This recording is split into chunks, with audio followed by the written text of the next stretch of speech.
Okay, this is going to be my submission for an advanced graphics homework assignment, but it's also going to stand as a reference for me later as I continue to work with this engine over the course of the semester, because there are a couple things I need to remember to come back and address. So for this assignment, the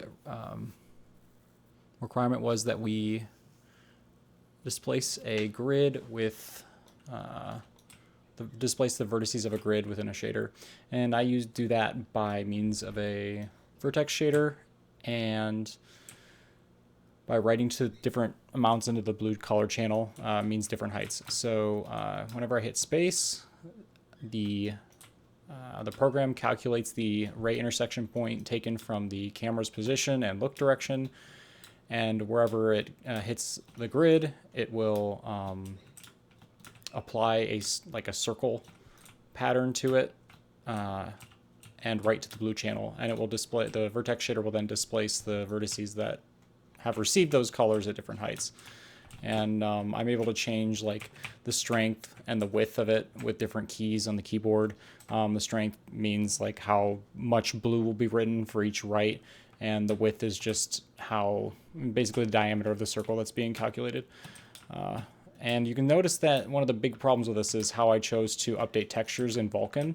Vulkan has this idea of a queue family, and there are specific queue families that are great at transferring memory, copying memory, and then there are others that are good for graphics.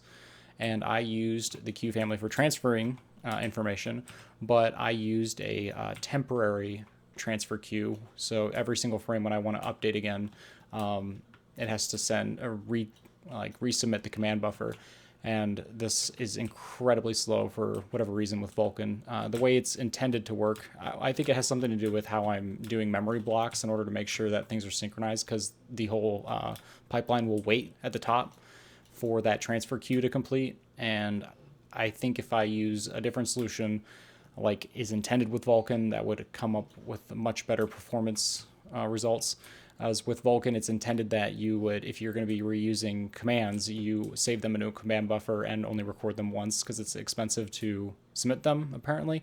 And so what I should have done is use the same transfer queue, but create a new buffer and use that same command buffer over and over for every single copy that I want to make.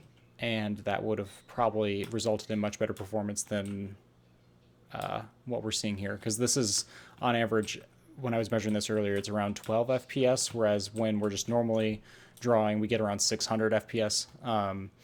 So I think what I would like to do in the future is do a double buffer solution where I use one for every swap chain image. I use one buffer as like an active drawing buffer that the shaders will be reading from, and another one to copy from, and I'll flip-flop them back and forth.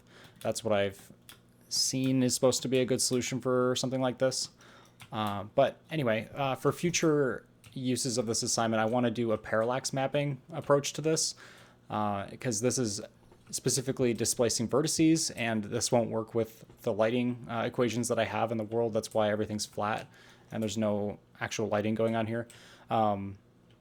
So I would like to fix this performance-wise and then implement some sort of parallax mapping with something like this, because I think that would be kind of cool. But yeah, this is going to be my submission for this assignment, and thank you for watching.